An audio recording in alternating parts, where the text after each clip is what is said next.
Nous allons parler d'un thème très intéressant, très important, la Genèse et l'écriture chinoise. Alors vous allez me demander, mais quel est le rapport entre la Genèse et l'écriture chinoise?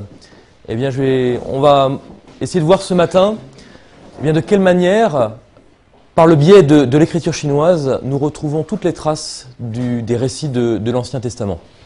Vous savez, quand on parle de Chine, on pense principalement à la Grande Muraille. Sur 6700 km, c'est vraiment une construction extraordinaire qui sillonne toute la Chine. Et on pense également à cette fameuse armée de l'empereur Qin Shi Huang, armée de 6000 statuettes qui a été découverte il y a quelques décennies. Mais on pense un peu moins au caractère chinois. Nous sommes sur les contreforts de l'Himalaya, début 1900. Et là, un missionnaire se trouve sur ces contreforts et prêche sur une place publique. Il prêche, il y a une petite foule qui est rassemblée, et puis une fois qu'il a terminé, eh bien, les gens s'en vont, retournent chez eux. Et un homme se trouve là et l'attend. Et une fois qu'il a terminé, il s'approche de lui et il lui explique pourquoi il est venu le voir. Et voici ce qu'il lui dit. Voilà, donc, quelqu'un de chez nous a reçu une vision et nous montrant que je devais venir ce matin sur cette place du village et une personne nous redonnerait le livre que nous avons perdu il y a des centaines et des milliers d'années.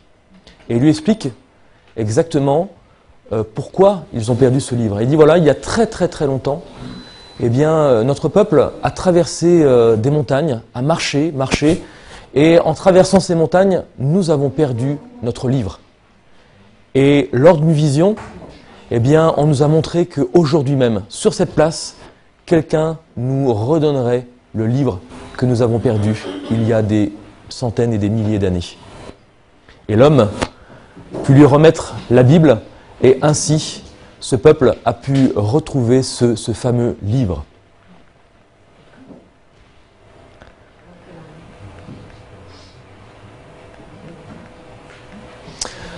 Dieu et les anciens Chinois, alors quel est le rapport? Donc, ce qui est intéressant de noter, c'est que la Chine est composée de nombreuses ethnies. L'une des principales d'entre elles, c'est la dynastie Han, 91%, donc c'est l'une des plus nombreuses. Mais il y a également de nombreux groupes ethniques, comme les Tibétains, les Mongols, les Mandchous, les Miao, dont nous parlerons tout à l'heure, les Hui, les Yao.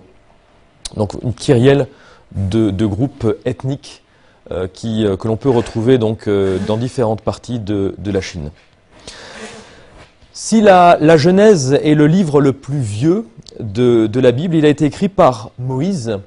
Et il a été dicté par Dieu lorsque les Hébreux ont quitté l'Égypte pour se rendre en Canaan. Et c'est au cours du XVe siècle avant Jésus-Christ que Moïse a pu rédiger ce livre extraordinaire.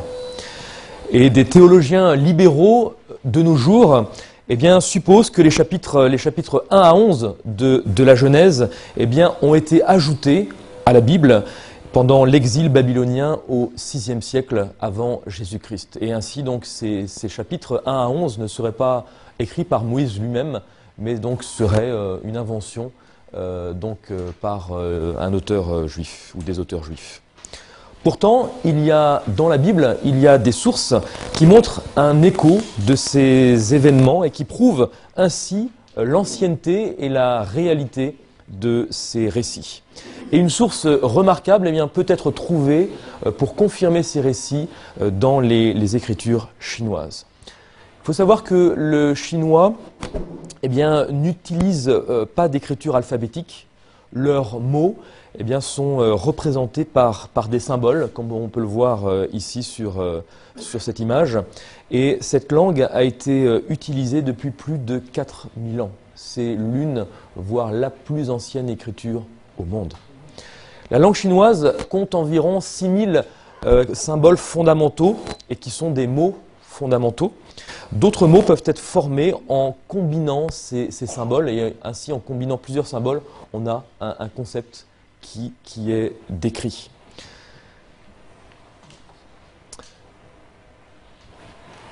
La langue chinoise, donc, elle est aujourd'hui, jusqu'à aujourd'hui, la plus ancienne, la première des langues à être écrite dans le monde, et ce, il y a plus de 4500 ans. Donc on est, en termes de datation, c'est bien plus ancien que Moïse, qui lui a écrit donc, le Pentateuque donc, en 1500 avant Jésus-Christ. Les inventeurs de la langue écrite dessinaient donc des images pour exprimer des mots et également des idées.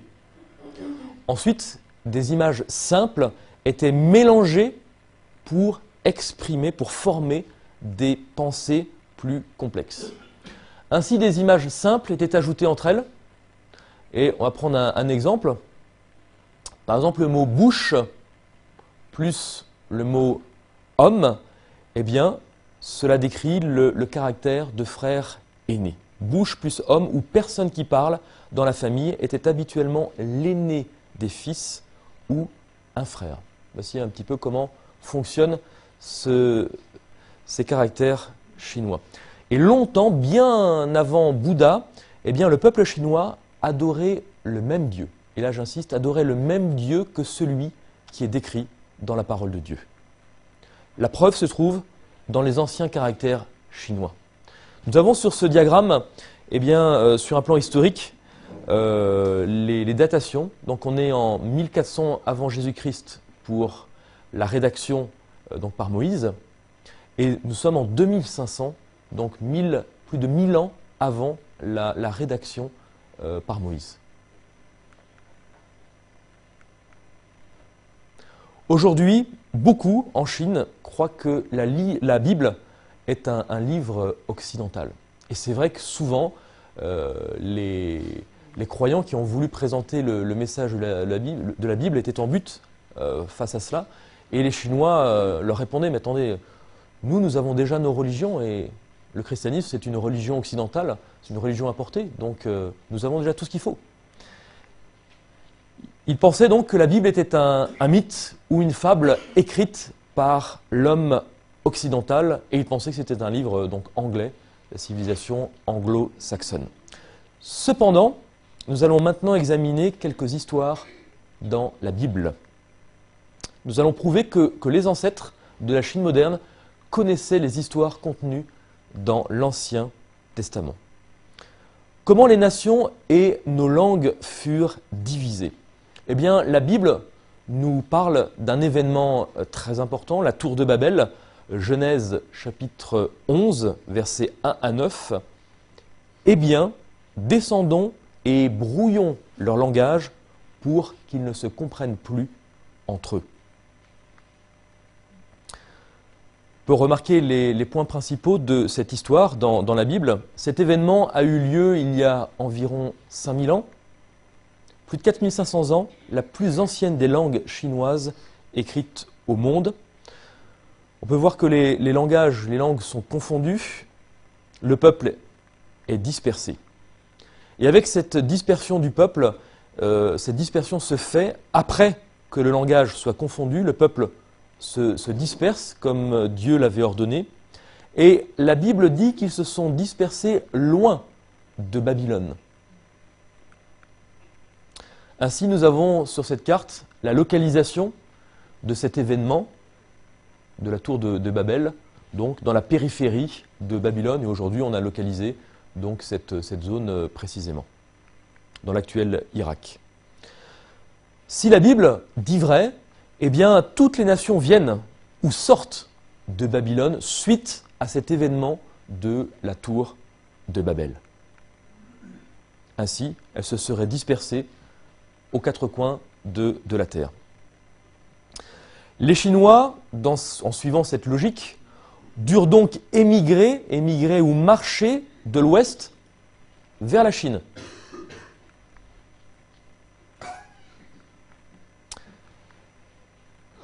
Émigrer, se déplacer donc de l'ouest à l'est. Et le terme émigrer en chinois, il est très intéressant. C'est grande, division, ouest et marche. Parce que les Chinois venaient de l'ouest, ils ont dû marcher suite à une grande division. Car concept intéressant. Le chinois marcha de l'ouest après une grande division. Quand on prend un autre récit, celui de la création, la Bible nous dit que Dieu créa les cieux et la terre et toute l'armée de ce qu'ils contiennent. Genèse chapitre 1 et chapitre 2. L'histoire de la création dans la Bible, donc on peut lire en Genèse chapitre 2 verset 7, « Alors l'Éternel forma l'homme de la poussière du sol et souffla dans ses narines le souffle de vie, et l'homme devint un être vivant. » Alors Dieu créa l'homme de la poussière, souffla dans ses narines le souffle de vie, et l'homme devint un être vivant. Dans les caractères chinois, le terme, le concept créé, eh bien c'est poussière, souffle, bouche, vivant, ça c'est le terme parler, et créer, c'est parler plus marcher. Donc on voit que lorsque Dieu parle, lorsque Dieu crée, eh bien il prend de la poussière, il souffle pour créer le vivant. Donc on voit qu'on retrouve un concept également très proche de celui qui est décrit dans la Bible. Le concept de premier, eh bien c'est vivant, poussière et homme. Donc le premier homme, eh bien on prend de la poussière, vivant et homme. Donc vous voyez ce concept, selon la Bible, le premier homme était un homme vivant de poussière. Le jardin d'Éden, là également on a un événement très intéressant, donc, puisque dans le jardin d'Éden, la Bible nous dit que Dieu et l'homme vivaient en parfaite harmonie. Et le jardin d'Éden montre une image de paix, une image de bonheur, où Dieu et l'homme vivent en harmonie.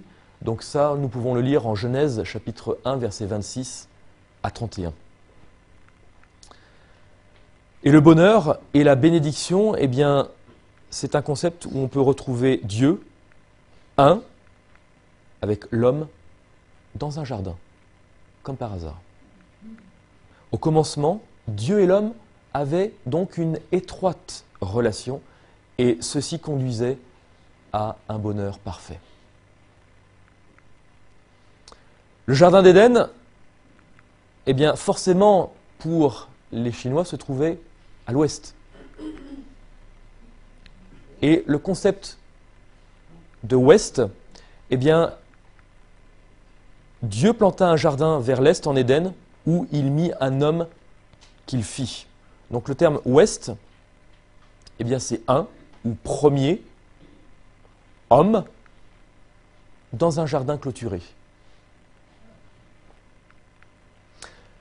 Les deux arbres et le péché, là nous pouvons voir que Dieu a donné une loi à l'homme, et l'homme a été avisé de ne pas manger l'arbre de la connaissance du bien et du mal situé au milieu du jardin. Dieu donne à l'homme la possibilité de choisir de manger ou de ne pas manger de cet arbre. Nous sommes en Genèse chapitre 2, verset 9. Et l'Éternel Dieu planta un jardin en Éden vers l'est, et il y mit l'homme qu'il avait formé.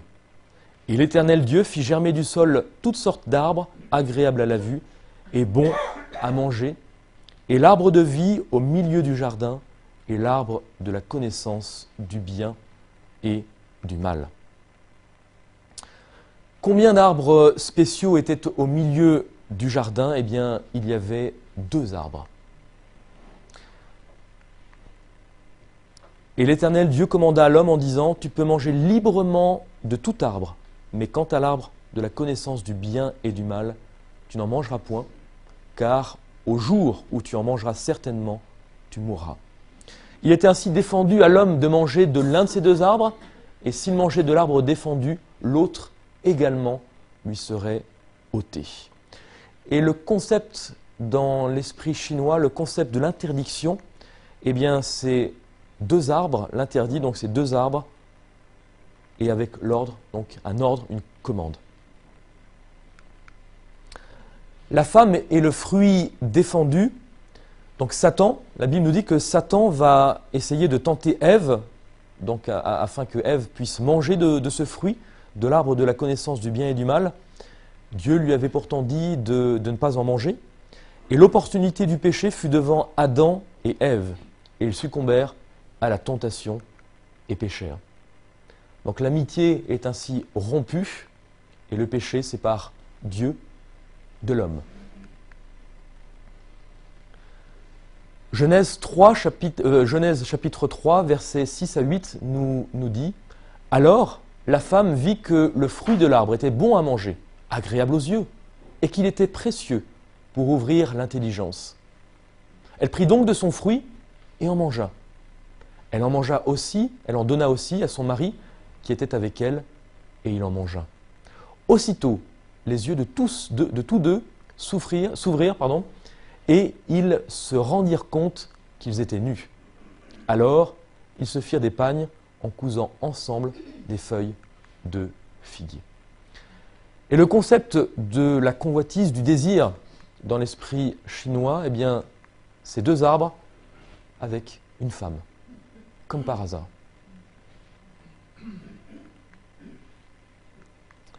Autre concept, le concept du diable, de Satan, eh bien, c'est la vie, le secret, dans un jardin, avec l'homme. Ainsi, il y a 4500 ans, le peuple chinois associait le diable avec les arbres et le jardin. Après cela, Satan est venu en secret, il a parlé à la femme sous la forme d'un serpent, mais avec la voix d'une personne. Le serpent était le plus rusé de tous les animaux des champs que l'Éternel Dieu avait fait. Il dit à la femme, « Dieu a-t-il réellement dit, vous ne mangerez pas de tous les arbres du jardin ?» Et ainsi, le concept de la tentation, eh bien, c'est le diable avec deux arbres et couvrir, cacher. Donc ce qui est incroyable, c'est de voir qu'à chaque fois, le concept même chinois reprend précisément eh bien, le message que l'on peut trouver et le récit que l'on peut trouver dans l'Ancien Testament, dans la Genèse. Ainsi donc, également, il y a 4500 ans, le peuple chinois associait le diable avec les arbres et le jardin. On nous dit ensuite que Adam et Ève vont réaliser eh bien, qu'ils étaient nus. Genèse chapitre 3, verset 7, « Les yeux de l'un et de l'autre s'ouvrirent. Ils connurent qu'ils étaient nus, et ayant cousu des feuilles de figuier, ils s'en firent des ceintures. » Ainsi, le concept de la nudité, eh bien, c'est l'homme plus l'arbre et le jardin, ou l'habit plus l'arbre et le jardin. Après avoir mangé le fruit, ils réalisent donc qu'ils sont nus. Et ainsi l'homme est puni parce qu'il a désobéi et qu'il a pris du fruit que Dieu lui avait interdit de prendre. La punition est sur la femme parce qu'elle a péché, et la punition est également sur l'homme parce qu'il a également péché. Genèse 3, verset 6 déclare « Elle prit donc de ce fruit et en mangea. » Et au verset 16 « Je rendrai tes grossesses très pénibles, et tu mettras tes enfants au monde dans la souffrance. Ton désir se portera vers ton mari, mais lui te dominera. » Et il est intéressant de noter que le concept chinois pour la douleur eh bien, reprend le terme « un morceau » et « deux arbres ». La punition de l'homme à cause du péché, eh bien, l'homme est puni et la terre va produire des épines, des chardons, et il devra travailler pour manger, et la terre est maudite à cause du péché de l'homme. Et dans le concept du mot chagrin, eh bien, le concept chagrin reprend le terme ancien et mauvaise herbe. Adam et Ève vont être renvoyés du jardin, mais il y a encore de l'espoir, car un rédempteur viendrait pour sauver l'homme de ses péchés. Et nous pouvons trouver cela donc en Genèse, chapitre 4, versets 3 à 5. « Au bout de quelque temps, Caïn fit à l'Éternel une offrande des fruits de la terre, et Abel de son côté en fit une des premiers-nés de son troupeau et de leur graisse.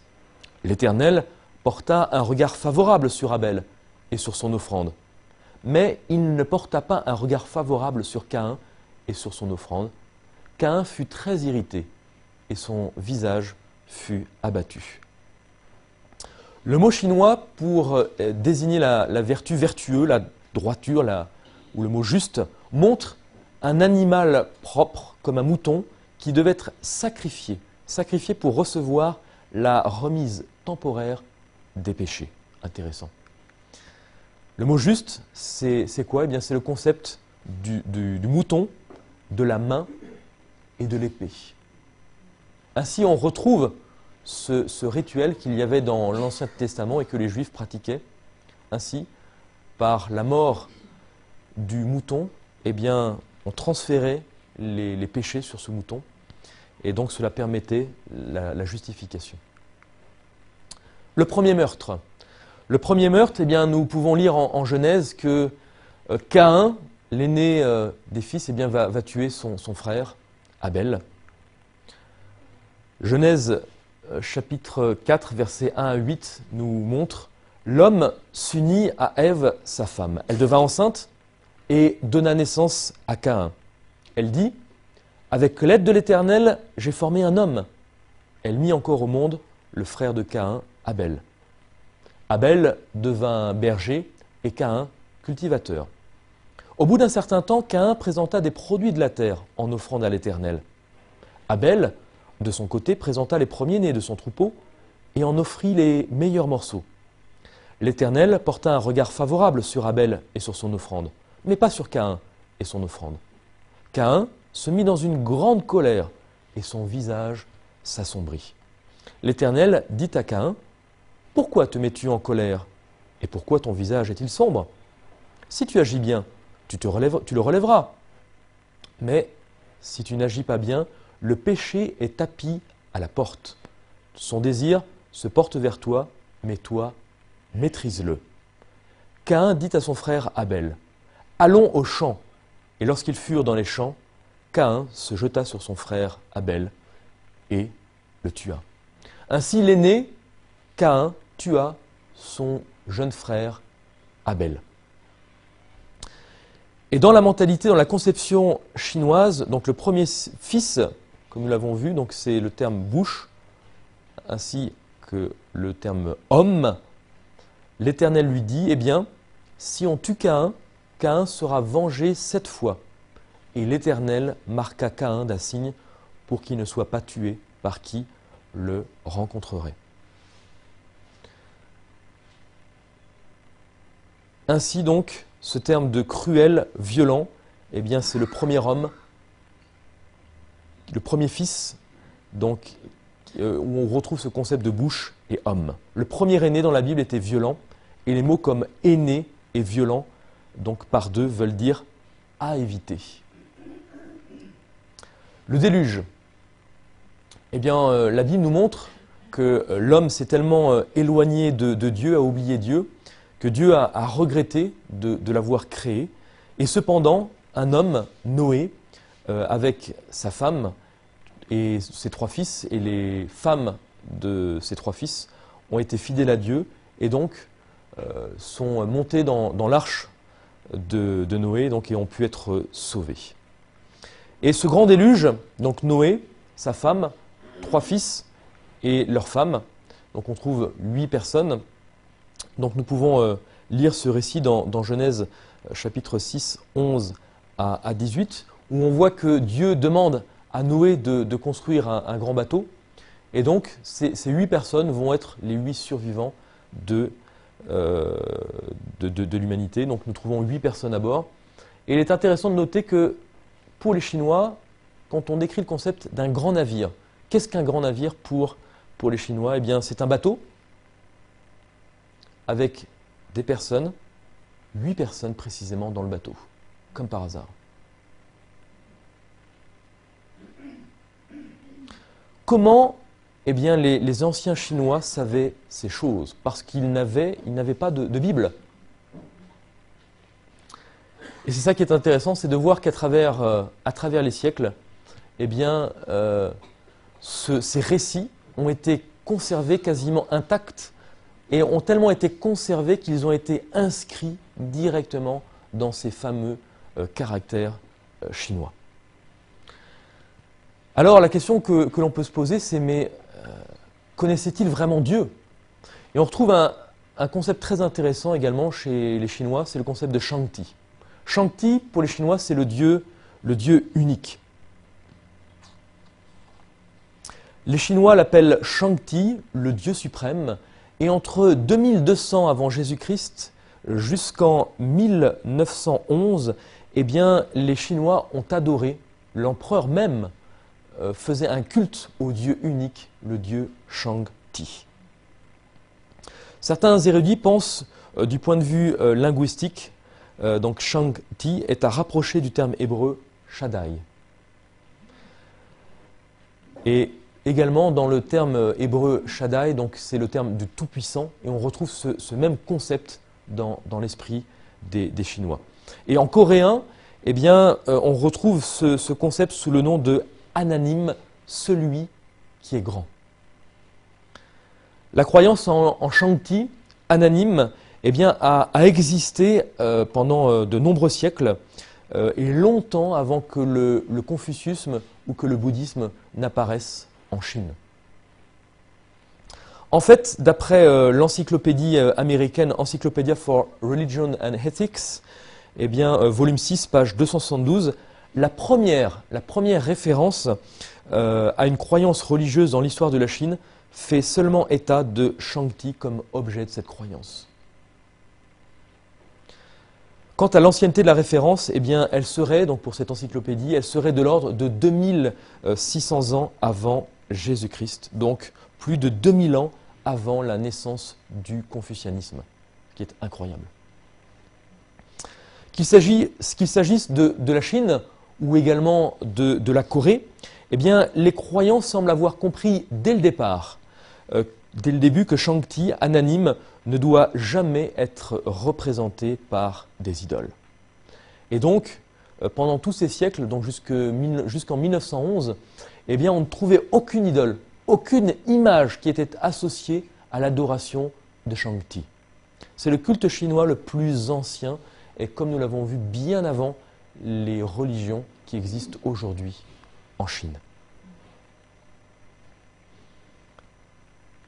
Et les Chinois ont rendu librement un culte à Shangti jusqu'à l'aube de la dynastie Zhou, donc en 1066 et entre 1066 et 1670 avant Jésus-Christ. Et c'est alors que les chefs religieux, eh bien, soucieux de souligner la majesté de la sainteté de Shangti, ont peu à peu perdu de vue son amour et sa miséricorde envers l'homme.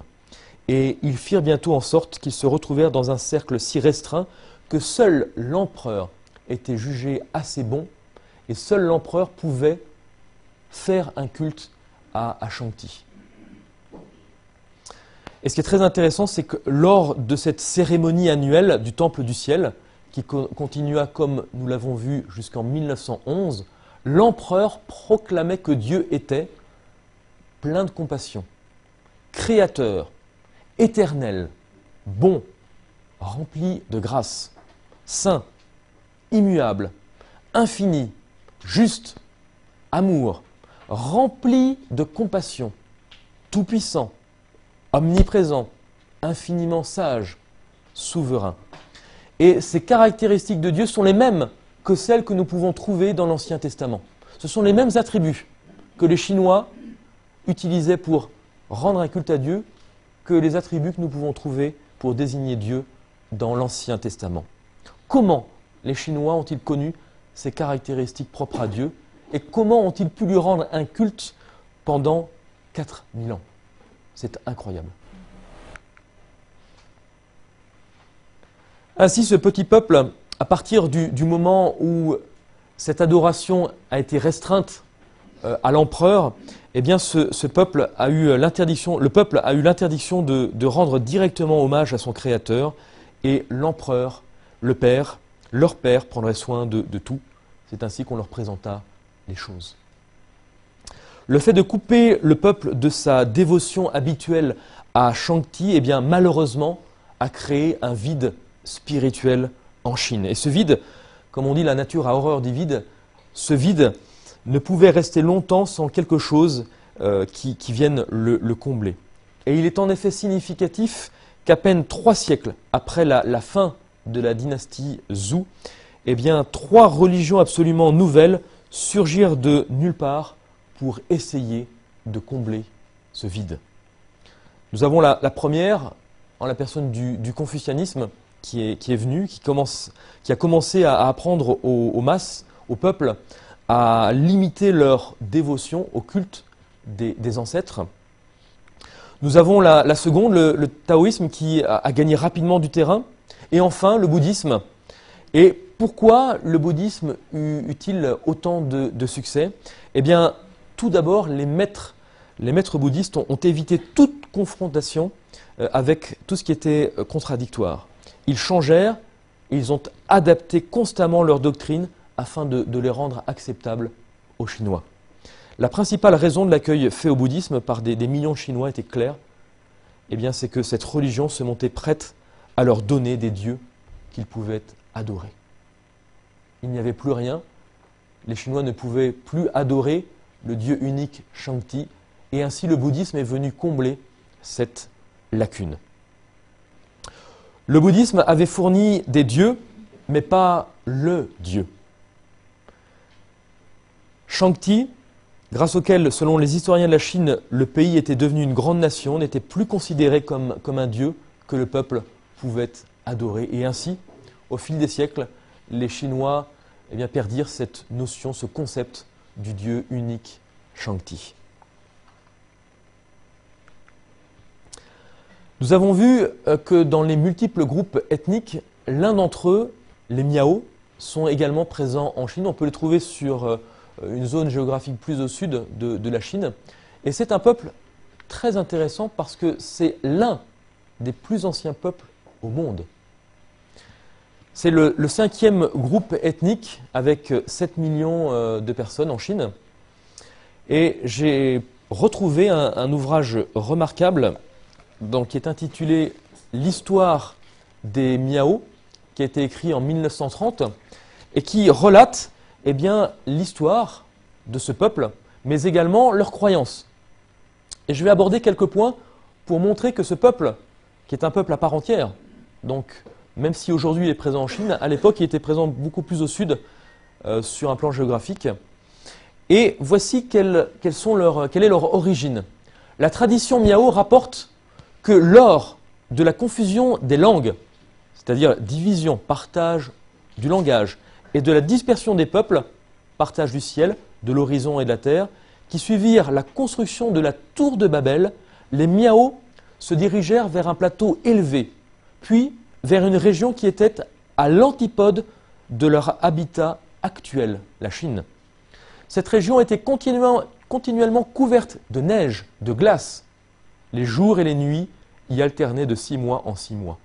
Les arbres étaient rares et minuscules, les hommes étaient également de petite taille et portaient tous des fourrures. Il est intéressant de noter que les Miao tirent leur origine suite à cet événement de la tour de Babel. Quelle est leur croyance concernant la création du monde? Eh bien, voici ce qu'ils déclarent. Le Seigneur du ciel créa le ciel et la terre en 7 jours. Il créa le ciel en premier lieu et la terre ensuite. La terre était belle et donnait ses fruits sans travail. Elle était couverte de fleurs aussi grosses que des paniers. Après, on a une description de la création du monde qui est un petit peu, on voit qu'il y a une distorsion par rapport au récit biblique. Mais ce qui est intéressant, c'est cette première partie. Concernant la création de l'homme, eh bien, voici ce qu'il déclare. Dès que la surface de la terre fut desséchée, le Seigneur du ciel en prit une pincée et en forma le corps du premier homme. Il vivifia cet homme en lui soufflant dans la bouche le souffle de vie. Il lui mit aussi une âme dans le ventre et un son dans le gosier. L'homme devait ainsi devint ainsi un être animé, doué de la vue et de la parole, et qui se tint debout. Le Seigneur du ciel envoya ensuite un songe à cet homme, et au sortir de ce songe, il le maria. Concernant le déluge, eh bien, les Miao ont également ce récit en la croyance d'un déluge, et il déclare « Un jour, l'eau couvrit toute la surface de la terre, et cette eau montait jusqu'au ciel. » Et donc, suite à ce déluge, eh bien, il croit qu'il y a eu une confusion, une dispersion des peuples, et on retrouve ce que nous avons vu précédemment avec ce récit de la tour de Babel et de la dispersion des peuples. Concernant la mort et la vie future, eh bien, il croit que le Seigneur du ciel créa l'homme immortel. Au premier temps, l'homme se nourrissait uniquement de légumes. Il ne travaillait pas. La terre produisait tout sans travail. La paix régnait alors sur la terre. Les hommes voyageaient alors entre le ciel et la terre. Mais il advint qu'une femme cueillit et mangea une fraise blanche, à laquelle le Seigneur du ciel avait défendu de toucher, et but à une source dont le Seigneur du ciel avait défendu l'approche. Depuis ce temps, tous les hommes ont été condamnés à mourir, à travailler. Cependant, les hommes vivaient encore longtemps, 800 à 900 ans environ. Mais les misères et les douleurs abrégèrent peu à peu l'existence humaine. Après le péché de la femme, l'homme dut quitter le lieu qu'il habitait, et le Seigneur du ciel lui défendit d'y revenir. La terre ne produisit plus rien sans travail, et les hommes durent travailler pour gagner leur nourriture. Le Seigneur du ciel leur apprit à cultiver la terre et à faire des habits pour se vêtir. On a, à travers ce récit, le copier-coller quasiment parfait avec le récit de la Genèse. Et c'est ça qui est troublant, c'est de voir que ce peuple, qui n'a jamais eu aucun contact avec les Hébreux, a gardé quasiment intact ce récit. Et quand on sait que ce peuple est l'un des plus anciens au monde, c'est là où on se pose réellement la question de savoir, mais comment ont-ils fait pour garder tout cela intact? L'avenir de la race Miao, alors ce qui est intéressant, c'est que c'est une race qui compte 50 siècles d'histoire. 50 siècles d'histoire, incroyable. Et elle a bien le droit d'être appelée une vieille race, une race respectable, car un si grand âge rend les individus vénérables, et une si grande ancienneté rend les familles honorables. Une grande antiquité rend aussi les peuples intéressants. Or, les Miao donc comptent 50 siècles d'histoire bien sonnée. Ils étaient en Chine avant les Chinois.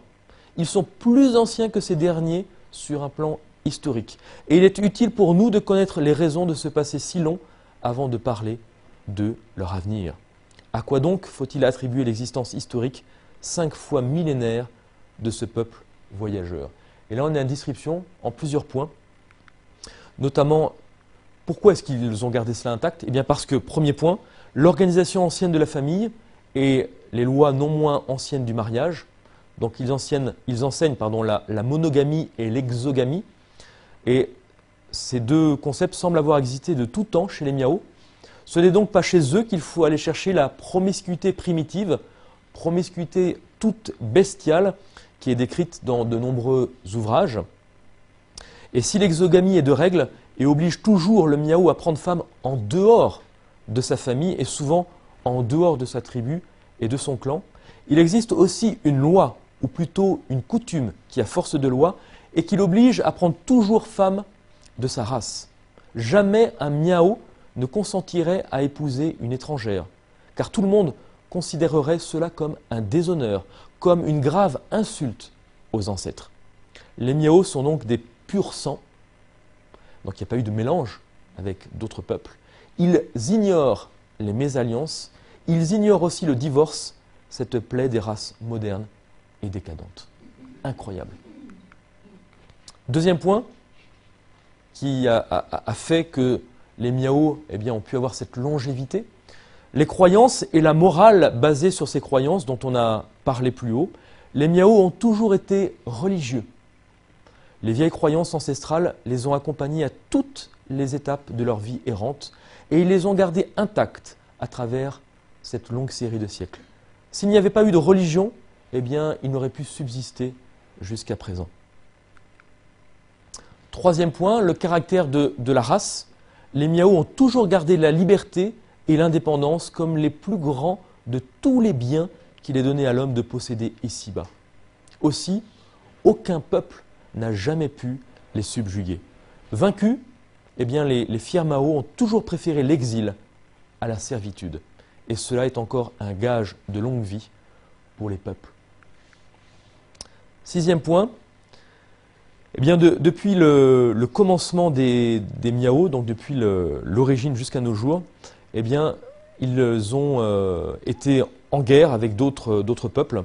Et la guerre est un mal nécessaire et donc c'est ce qui a permis aux Miao eh bien, de conserver leur caractère. Et ce qui est très intéressant, c'est qu'au-delà des Miao, eh bien, on trouve des récits analogues aux récits de l'Ancien Testament dans d'autres peuples. On ne va pas les aborder maintenant, mais j'en nommerai simplement un principal, c'est chez les Hawaïens. Vous avez donc un chercheur qui a écrit plusieurs ouvrages donc sur les coutumes et sur les croyances des Hawaïens. Et là encore, on retrouve des récits qui sont quasi similaires à ceux des Miao. Donc on voit que ces croyances dans ces récits de l'Ancien Testament, que le récit de la création, de l'homme tiré de la poussière, de la chute avec la femme qui prend un fruit, et puis après de tout ce qui suit, donc l'homme est chassé du jardin, un frère un homme tue son frère. On voit que tous ces récits, eh bien, on les retrouve dans la plupart des peuples à travers le monde, et ces récits se sont transmis de génération en génération. Certains ont subi des distorsions plus ou moins grandes, mais ce qui est remarquable, c'est que chez les Miao, eh bien, ces souvenirs ont quasiment été conservés intacts. Et pour terminer, je terminerai par ce passage de l'Écriture dans 2 Timothée, 2 Timothée chapitre 3 verset 16, qui nous déclare que toute l'Écriture est divinement inspirée, utile pour enseigner, pour convaincre, pour corriger, pour former à la justice. Ainsi, nous avons dans la parole de Dieu un livre unique, un livre qui a su traverser les siècles sans prendre une ride, un livre qu'il est aujourd'hui de prendre au sérieux et en considération. Père éternel, tu nous montres à travers tous ces récits que tu as choisi un peuple particulier, mais que, au-delà de ce peuple, eh bien, d'autres nations ont conservé intact le souvenir du message que tu as voulu leur transmettre. Certains l'ont perdu, mais tu leur as permis, souvent après des siècles, de le retrouver. Père éternel, nous qui avons la chance et le privilège d'avoir ce message, permets-nous d'en faire bon usage et surtout de le mettre en pratique dans nos vies. Père éternel, merci pour ce privilège que tu nous donnes et que ce message extraordinaire, communiqué et qui est resté intact à travers les siècles, puisse toucher le cœur des personnes qui te recherchent. C'est ma prière au nom de ton Fils Jésus-Christ. Amen.